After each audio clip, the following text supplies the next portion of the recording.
साथियों, आज की पीढ़ी को जानना जरूरी है कि बिहार 2 दशक पहले किस तरह हताशा में डूबा हुआ था। तो अभी तो 10 लाख सरकारी नौकरी तो हो गई है और वो और बढ़ रहा है। বিহারে বিধানসভা ভোট, তার আগে ভোটার তালিকা ছাঁকতে নেমেছে নির্বাচন কমিশন। প্রয়োজনীয় নথি না থাকলে ভোটাধিকার কেড়ে নেবে কমিশন।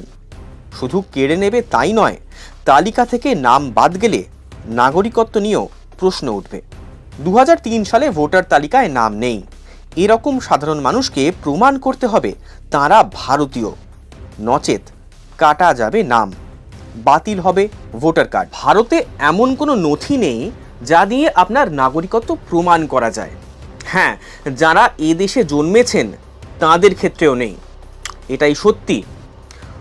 একমাত্র কোনো বিদেশি যদি ভারতীয় নাগরিকত্ব পান, সেক্ষেত্রেই সরকার তাকে শংসাপত্র দেয়। আসলে নাগরিকত্ব প্রমাণে বেশ কিছু নথি জমা করতে হয়।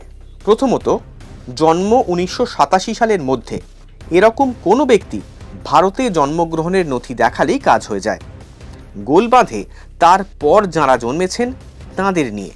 এক্ষেত্রে নিজের জন্মের শংসাপত্র, মা এবং বাবার জন্মের শংসাপত্র সহ তাঁদের সম্পর্কের সরকারি প্রমাণ, এই সমস্ত জমা করতে হয়। সেই নথিকে ন্যূনতম বিবাহের শংসাপত্রের সমতুল্য হতে হয়। অর্থাৎ এই যে বিভিন্ন সরকারি পরিচয়পত্র, এগুলি যে নাগরিকত্বের প্রমাণ, সেই ধারণা কিন্তু সম্পূর্ণ ঠিক নয়। সুপ্রিম কোর্ট সহ একাধিক রাজ্যের হাইকোর্ট বিভিন্ন মামলায় বলেছে যে এই Aadhaar card, voter card, PAN card, পঞ্চায়েতের শংসাপত্র, মালিকানার রেজিস্ট্রেশন, তারপর ব্যাংকের নথি, এই ধরনের যে বিভিন্ন নথিপত্র রয়েছে তা নাগরিকত্বের কোনো শংসাপত্র নয়। Passport, nationality certificate, registration certificate, জন্মের শংসাপত্র, এই সব যে নথিগুলি রয়েছে এগুলি নাগরিকত্ব প্রমাণের বৈধ নথি হিসেবে গণ্য হয়। পাসপোর্ট বিদেশ মন্ত্রক থেকে ইস্যু হয়, আন্তর্জাতিকভাবে স্বীকৃত। বিবিধ সরকারি কাজে প্রয়োজনীয় পাসপোর্ট সেই দলিল যা নাগরিকত্বের বৈধ প্রমাণ। ন্যাশনালিটি সার্টিফিকেট, জেলা আধিকারিক এই শংসাপত্র দেন। কিছু ক্ষেত্রে রাজ্য সরকারেরও এই শংসাপত্র দেওয়ার অধিকার আছে। জেলা শাসক এবং অনেক ক্ষেত্রে স্বরাষ্ট্র মন্ত্রক এই শংসাপত্র দিয়ে থাকে। রেজিস্ট্রেশন সার্টিফিকেট দেশের স্বরাষ্ট্র মন্ত্রক দিয়ে থাকে। নাগরিকত্ব আইনের ধারা 5 এবং 6 অনুযায়ী এই শংসাপত্র ইস্যু করা হয়। জন্মের শংসাপত্র, জন্মের শংসাপত্র নাগরিকত্ব প্রমাণের প্রয়োজনীয় নথি, তবে এই সার্টিফিকেটে পুরোপুরিভাবে নাগরিকত্ব প্রমাণ করা যায় না।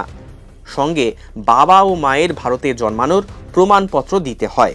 নাগরিকত্ব প্রশ্নে ভারত সরকার 1955 সালে তৈরি ভারতীয় নাগরিকত্ব আইন মেনেই চলে। আইন তৈরির সময় স্বরাষ্ট্র মন্ত্রক এই নথিগুলোই অন্তর্ভুক্ত করে। যদিও এই আইন 1986 থেকে 2019 পর্যন্ত 5 বার বদলেছে। স্রেফ নরেন্দ্র মোদীর আমলেই বদলেছে 2 বার। সর্বশেষ সংযোজন করেছে অমিত শাহের অধীনে থাকা স্বরাষ্ট্র মন্ত্রক।